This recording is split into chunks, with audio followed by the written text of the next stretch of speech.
Imagina que hace muchos siglos, los alquimistas y filósofos naturales observaban cómo unas sustancias se transformaban en otras, cómo el hierro se oxidaba, cómo el vinagre reaccionaba con el bicarbonato, cómo el azufre ardía en el aire, y se preguntaban por qué sucedía siempre de manera proporcional, por qué no era posible juntar cualquier cantidad de sustancias al azar y esperar resultados mágicos. En esa época no existía aún la noción de átomos, moléculas, ni mucho menos de moles. Pero poco a poco, durante los siglos XVII, XVIII y XIX, los científicos comenzaron a descubrir que la materia estaba formada por partículas indivisibles y que esas partículas se combinaban en proporciones fijas. Fue un científico italiano llamado Amedeo Avogadro, en el año 1811, quien propuso que volúmenes iguales de gases, medidos a la misma temperatura y presión, contenían siempre el mismo número de partículas, aunque fueran gases distintos. Esa idea, que hoy conocemos como la hipótesis de Avogadro, fue revolucionaria porque permitió empezar a pensar en el número de partículas como una cantidad medible. Mucho tiempo después, ese número característico de partículas se convirtió en lo que llamamos la constante de Avogadro, que equivale a aproximadamente 6,022 por 10 a la 23, y sobre esa constante se construyó el concepto moderno de mol. El mol entonces nació como una forma práctica de contar lo incalculable, como cuando usamos la palabra docena para hablar de 12 huevos o 12 naranjas, pero aplicado al mundo invisible de los átomos, y de ahí en adelante se convirtió en una de las piedras angulares de la química moderna. Ahora, ¿qué es exactamente el mol? Es la unidad de medida de la cantidad de sustancia, adoptada oficialmente por el Sistema Internacional de Unidades, y se define diciendo que un mol contiene exactamente 6,02214,076 por 10 a la 23 entidades elementales, ya sean átomos, moléculas, electrones o iones. Dicho de otra manera, cuando un químico dice que tiene un mol de agua, lo que está diciendo es que tiene un número específico y exacto de moléculas de agua, y ese número es siempre el mismo sin importar en qué laboratorio o en qué país del mundo se encuentre. Se mide en mol porque no hay otra forma sencilla de manejar números tan grandes, y porque la química funciona sobre proporciones fijas entre partículas. Si intentáramos trabajar contando molécula por molécula, sería imposible. Pero con el mol podemos pasar de las partículas invisibles a cantidades que podemos medir en gramos y litros. Es la unidad más utilizada porque toda la química está construida sobre relaciones proporcionales, lo que llamamos estequiometría.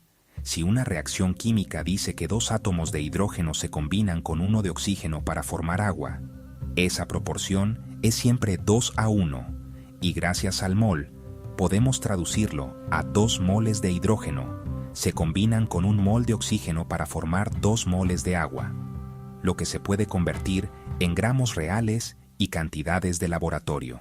Para comprenderlo mejor, pensemos en ejemplos. Ya hablé de la formación de agua, pero podemos explorarlo aún más.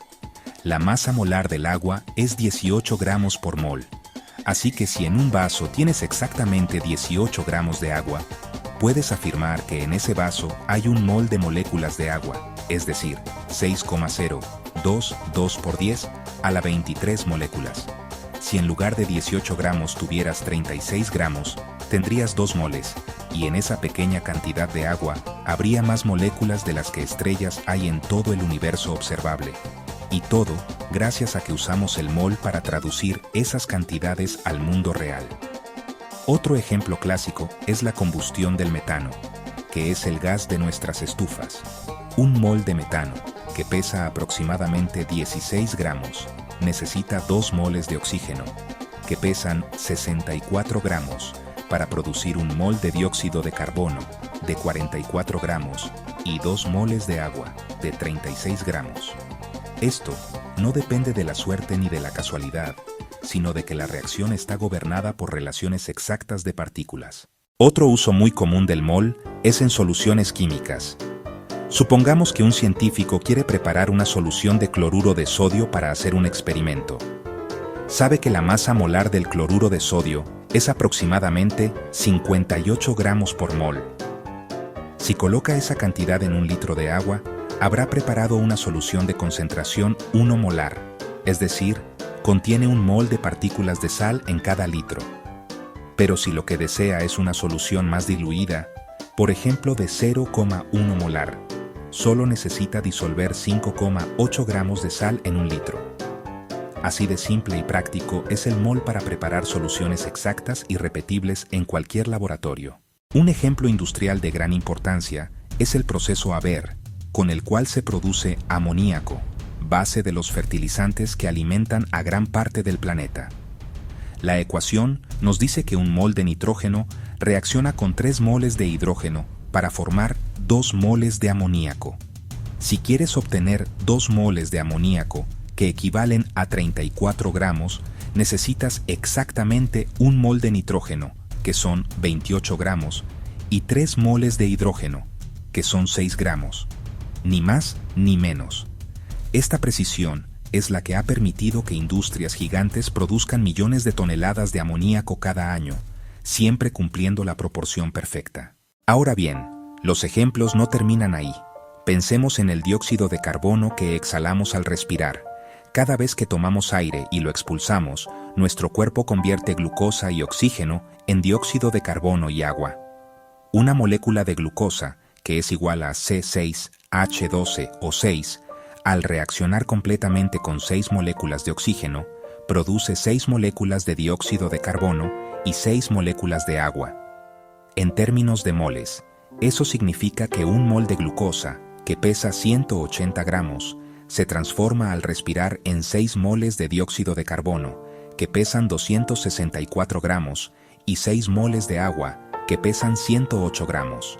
De esta manera, cada panecillo o pedazo de fruta que comemos, convertido en glucosa, se transforma dentro de nosotros en dióxido de carbono y agua siguiendo proporciones exactas de moles. Otro ejemplo cotidiano es el vinagre con bicarbonato, una reacción que todos hemos visto en experimentos escolares. El bicarbonato de sodio, que es igual a NaHCO3, reacciona con el ácido acético del vinagre, que es igual a C2H4O2, para producir dióxido de carbono, agua y acetato de sodio.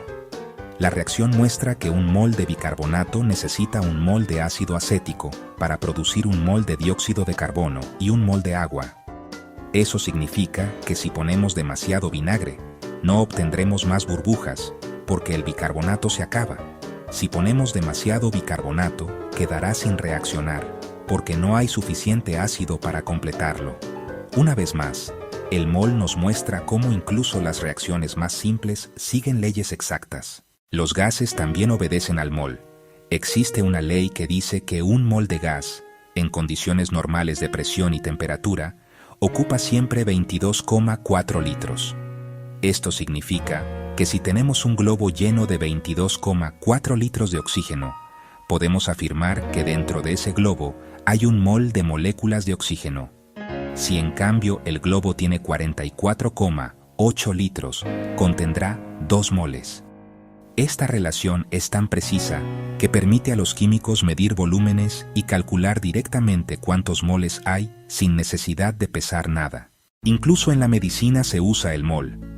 Cuando un médico receta una dosis de medicamento, esa dosis está calculada en miligramos, pero detrás de ese número está siempre la noción de cuántos moles de la sustancia activa necesita el cuerpo para hacer efecto. Por ejemplo, la aspirina, cuyo nombre químico es ácido acetilsalicílico, tiene una masa molar de 180 gramos por mol. Así que cuando un médico indica 500 miligramos, en realidad está indicando una fracción de mol muy pequeña, que sin embargo corresponde a una cantidad enorme de moléculas capaces de interactuar en el cuerpo. Otro ejemplo está en la química ambiental. Cuando los científicos miden la concentración de dióxido de carbono en la atmósfera, no dicen simplemente tantos gramos por litro de aire, sino que lo expresan en moles o en partes por millón de moléculas, porque así se puede comparar directamente cuánto ha cambiado la cantidad de partículas con el tiempo, independientemente de la masa o del volumen. Todo esto nos muestra que el mol no es un capricho ni una complicación innecesaria, sino la herramienta que hace posible que la química sea exacta, reproducible y universal. Su origen se remonta a los trabajos de Avogadro, pero su consolidación como unidad fundamental vino mucho después, cuando la ciencia buscó una forma de hacer que todos los laboratorios del mundo hablaran el mismo idioma. Hoy, cuando un químico en Japón dice que tiene un mol de hidrógeno y un químico en México dice que tiene un mol de hidrógeno, ambos saben que están hablando del mismo número exacto de partículas, aunque las cantidades sean tan pequeñas que resulten invisibles. Y si quieres quedarte con una imagen final, piensa en esto. Un mol es el puente entre lo microscópico y lo macroscópico, entre el mundo de las partículas invisibles y el mundo de las balanzas y los vasos medidores. Es lo que nos permite entender que en una cucharadita de agua hay más moléculas de las que podríamos contar en toda una vida. Y sin embargo, podemos predecir su comportamiento con la exactitud de una receta matemática. Por eso los químicos hablan en moles, porque es la única manera de transformar lo intangible en algo concreto, lo invisible en algo medible y lo infinito en algo comprensible.